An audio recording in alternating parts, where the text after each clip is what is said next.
திருவண்ணாமலை மாவட்டம் வந்தவாசி அடுத்த தெய்மார் கிராமத்தில் பலத்த கனமழை காரணமாக அறுவடைக்கு தயாராக இருந்த சுமார் 200 ஏக்கர் நெற்பயிர்கள் 3 நாட்களாக நீரில் மிதக்கிறது.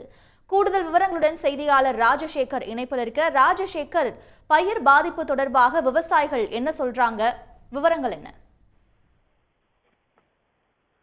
வந்தவாசி மற்றும் சுற்றியுள்ள பல்வேறு கிராமங்கள்ல தொடர்ந்து பலத்த மழை பெய்தது. இதனால பொதுப்பணித்துறைக்கு சொந்தமான ஏரி, ஊராட்சிக்கு சொந்தமான ஏரிகள் நிரம்பி களங்கள் வழியாக உபரி நீர் செல்கிறது.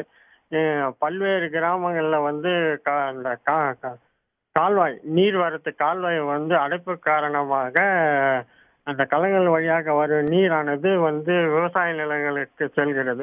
இந்த நிலையில வந்தவாசி அடுத்த அந்த தெய்யார் கிராமத்துல உள்ள பொதுப்பணிக்கு சொந்தமான ஏரி நிரம்பி உபரி நீர் வந்து அந்த களங்கள் வழியாக வருகிறது. அப்போது அந்த நீர்வரத்து கால்வாய் அடைப்பு காரணமாக விவசாய நிலங்கள் வழியாக செல்வதால அந்த நீரானது கடல் போல் விவசாய நிலத்துல கடல் போல் காட்சி அளிக்கிறது. மேலும் வந்து அந்த பலத்த வெள்ளம் போறதுனால என்ன ஆகுதுன்னா, அந்த விவசாய நிலத்தில் உள்ள மின்கம்பம் வந்து சாய்ந்து ஒயர்கள் அருந்து கிடக்கிறது. இதனால மின்சாரத்துறை அதிகாரிகள் என்ன பண்றாங்கன்னா, அந்த 2 பக்கமும் உள்ள ஒயர்களை மட்டும் கட் பண்ணிட்டு மீதி மாற்று பாதை வழியாக மின்சாரம் வழங்கப்பட்டு வருகிறது.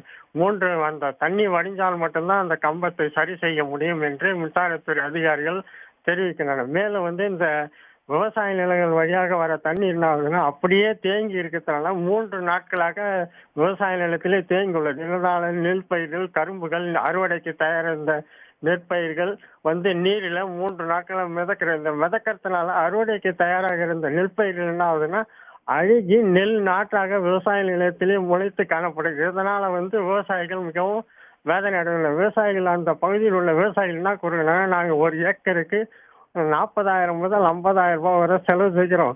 செலவு செய்து இருந்து வந்த நேரத்தில் அறுவடைக்கு தயாராக இருந்த நேரத்தில் இந்த வெள்ளம் வந்து நீரில் 3 நாட்களாக வரதுனால நாங்கள் பெரிய பாதிப்பு அடைகிறோம். இதனால தமிழக அரசு வந்து பாதிக்கப்பட்ட விவசாயிகளுக்கு உரிய நிவாரணம் வழங்க வேண்டும் என்று கோருகின்றன.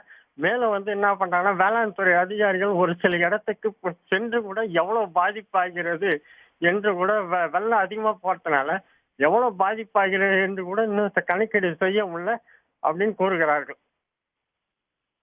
விவரங்களுக்கு நன்றி ராஜசேகரன்.